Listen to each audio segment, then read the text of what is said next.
আসসালামু আলাইকুম। আজকে আমি আপনাদের জন্য আরও একটি নতুন রেসিপি নিয়ে আসলাম। টক ঝাল মিষ্টি আচার। এই মরিচগুলোকে মিনি ক্যাপসিকাম বলে বা সুইট চিলি বলে বা বেল পেপার বলে, অনেক নামের মরিচটি পরিচিত। তো এটা দিয়ে আমি আজকে ভিনেগার দিয়ে আচার বানাবো। এটা বেশিরভাগ মরিচগুলো গ্রিল করে খাই। কোনো মাংস বা ওগুলো দিয়ে মাছ মাংস যে কোনো কিছু দিয়ে গ্রিল করে খাই। তো আমি এগুলো দিয়ে আচার বানাবো। প্রথমে এক টুকরা নিয়েছি লেবু, আর কয়েকটা রসুনের কোয়া নিয়েছি, কয়েকটা জালমরিচ নিয়েছি, আর লাল আর অরেঞ্জ মিনি ক্যাপসিকাম বা সুইট মরিচ ওগুলো নিয়েছি, সুইট চিলি ওগুলো নিয়েছি। তো এগুলো দিয়ে আমি আচার করে দেখাবো। প্রথম মরিচগুলোকে একটু ফালি করে নিচ্ছি।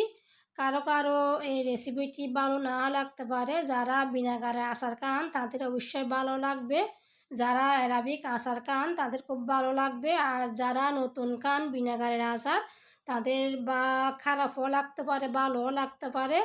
আবার অনেকে আছে প্রথমে ভালো লাগে না, পরে খাইতে খাইতে ভালো লাগে। তো এভাবে হয়। এটা বেশিরভাগ বিরিয়ানির ক্ষেত্রে এই মরিচগুলো দিয়ে খায়, এই আচারটি খাই। তো আমি সব মরিচগুলো একটু একটু করে ফালি করে দিয়েছি।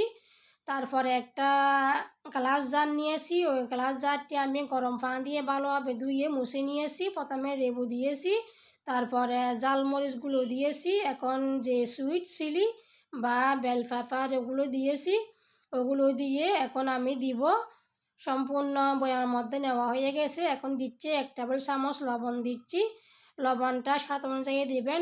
একদিন পরে চেক করে দেখবেন লবণ টক ঠিক আছে কি না। যদি মনে হয় লবণ টক কম হয়েছে, ঝাল কম হয়েছে, তাহলে আর একটু মরিচ লবণ টক লেবু দিতে পারেন। আমি প্রথমে দিচ্ছি ভিনেগার। যতটুকু ভিনেগার দিবেন ততটুকু গরম পানি দিবেন। ভিনেগারগুলো দেওয়া হয়ে গেছে। এখন দিচ্ছি গরম পানি, একদম বয়েল করা পানি। তো ওগুলো দিচ্ছি, যতটুকু দিবেন পরিমাণ মতো দিবেন, হাফ হাফ করে দিবেন। তো দুটোটা আমি দিয়ে দিয়েছি, গরম পানি আর ভিনেগার দুটোটা দিয়ে দিয়েছি। এখন একটু নেড়ে দিব। এভাবে আমি ঢাকনা বন্ধ করে রেখে দিব। একদিন পরে ঢাকনা খুলে 10-15 মিনিট খোলা রাখবো। যেগুলো এক্সট্রা গ্যাস জমছে ওগুলো বের হয়ে যাবে। এভাবে আমি 3 দিন ঢাকনা খুলে করে রাখবো। তারপরে এই মরিচটি 4-5 দিন পরে আপনারা খেতে পারবেন, বা এর থেকে বেশিও রাখতে পারেন, কোনো সমস্যা নাই। ভালো লাগলে আপনারা অবশ্যই অবশ্যই ট্রাই করবেন। লাইক শেয়ার সাবস্ক্রাইব করে নেবেন নতুন রেসিপির জন্য।